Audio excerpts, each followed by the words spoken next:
Hey guys, okay, so I'm making this video going over rice, pasta, quinoa, and the importance of making sure that you are tracking it right. So I get a lot of questions about this. What is the measurements on the back? Is that dry? Is that when it's cooked?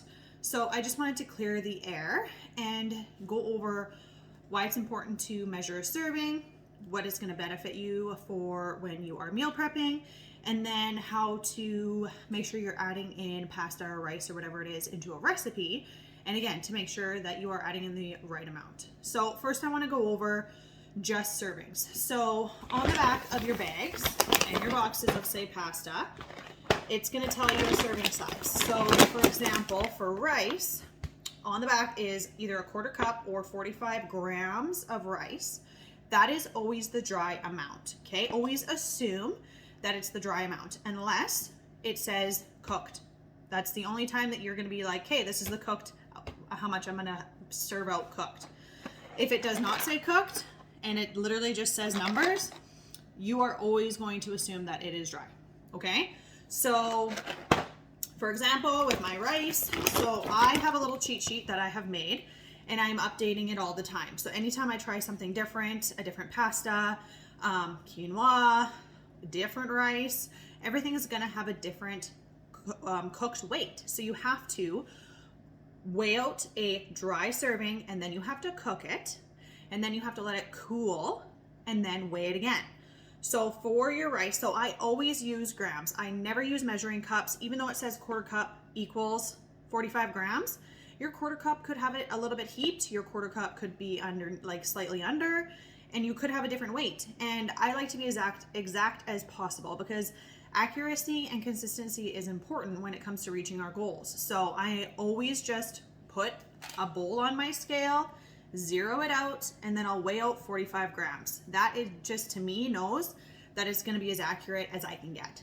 Okay, so anytime it says a cup, I don't use cups anymore. I don't use measuring cups, measuring spoons, nothing. I use the scale, I measure in grams. It keeps my life super simple.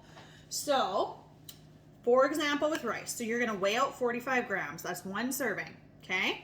You're gonna weigh it out dry, and then you're gonna cook it, and then you're gonna let it cool off really well, let it cool really well, and then you're gonna weigh that again. So then now you have what the weight is when it's cooked. So if you want to batch cook a whole bunch of rice, so say for example for lunch, like lunches today or this week, we had smoked ham, rice, and steamed broccoli. So I wanted to add in just one serving of cooked rice. So I know already what that weighs when it's cooked. I've already done this example. I've weighed out one serving.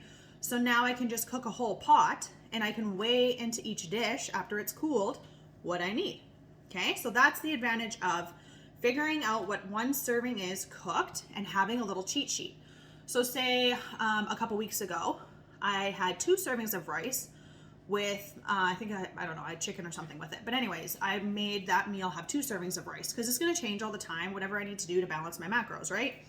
So I wanted 2 servings. So I already know what one serving is, the weight of it cooked. So I just times it by 2. And then I know that I have to weigh that much into the dishes. Another example, say you want a serving and a half. Okay, so you already know how much one serving is. So divide that in half and then add the amount of one serving times or plus half of the divided amount of the other serving. That's how much you're gonna put into each dish. Okay, so you can play around with it once you know how much one serving weighs. So same with pasta, same thing. So for these, it's usually 85 grams. It seems to be the generic, like these are both 85 grams. I use this brand. I like it the best. I buy it in like bow ties, penne. I'm obsessed with spaghettini. I like this like tiny noodles. Same with my rice. I use this lots, this President's Choice. The rice vermicelli, if I said that right. I use that lots just because I prefer it over the starchiness sometimes, okay? And I feel like you can eat more. So I use that a lot too. And same thing, I weighed a serving out. I know how much it is when it's cooked. So future reference, I know that I can weigh that into each dish, or if I'm gonna be having 2 servings, I'll weigh double the serving. Okay, so that is how you're gonna make sure that you are doing servings correctly, and that is how it's going to make your life easier when it comes to prepping, so that you can just cook a whole pot and divide it up, and then you're good to go. So that is for just creating servings, like if you're just adding in rice and like chicken, not creating a recipe, or like creating a meal, you'd need to know the serving sizes as well, okay? When it comes to recipes, so say for example, I have this one pot burrito bowl that I love to make. So it's got hamburger, it's got onions, it's got salsa, it's got rice, it's got kidney beans, it's got all kinds of good stuff. So when you're creating a recipe, you're adding in all your ingredients, you're weighing all your ingredients, making sure that you have everything weighed and entered in there properly. When it comes to the rice, I can't remember how much it asks for, like what the serving is, but say for example, 100 grams of rice goes in it. Okay, so that would be just over 2 servings. It doesn't matter what the dry weight or the cooked weight is, because you're gonna put in 100 grams. So if you're entering in there 100 grams of this jasmine rice, this is the only rice that I use from Costco. Okay, so you're gonna weigh out on a food scale, zero it out, put a bowl on there, zero it out, weigh out 100 grams. You're gonna enter 100 grams into that recipe. You're gonna put it in your recipe, you're gonna let it cook, and it doesn't matter what the cooked weight is, because you are going to divvy out that entire one pot meal into dishes. It matters about that whole end weight, okay? You divide that out into your dishes, which I do have a video for, going over how I split up the servings, okay? So you can either weigh, so for a one pot meal, you could put, again, grab your scale, put a big bowl on, after you're done cooking it in a pan, you could put it all in the bowl, like zero it out, put it all in the bowl, get your total weight, and then you could divide that by the amount of servings. So I always make 10 servings because me and my husband always have the same thing. So then I would divide that into 10 dishes, the amount that it is equaled after dividing it, okay? So it doesn't matter your cooked amount in a recipe. Same with pasta, if you're making a one pot recipe. So I like to make this sausage cheese goodness, and it has penne in it. So I think it's got 600 grams of penne I weigh into it. That's gonna be the dry amount. So I'm gonna zero it on a bowl, zero it out, weigh out 600 grams, and I'm gonna put it into the pot and I'm gonna cook it.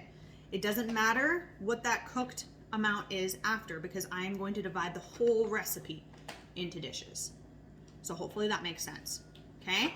So the benefit of cooking your individual serving sizes here and having a cheat sheet makes it so that you could cook a whole pot and you know what that serving is already cooked, so you can weigh it out. So it just saves you a step for future use, okay? So today I'm gonna do a few different ones and add to my cheat sheet. So if this is something you want, let me know and I can send it to you. But if you use different ingredients or different brands, then you're gonna have to start creating your own cheat sheet, especially for people who are gluten-free. Yeah, same thing here. I use the No Name macaroni. Those are my go-tos.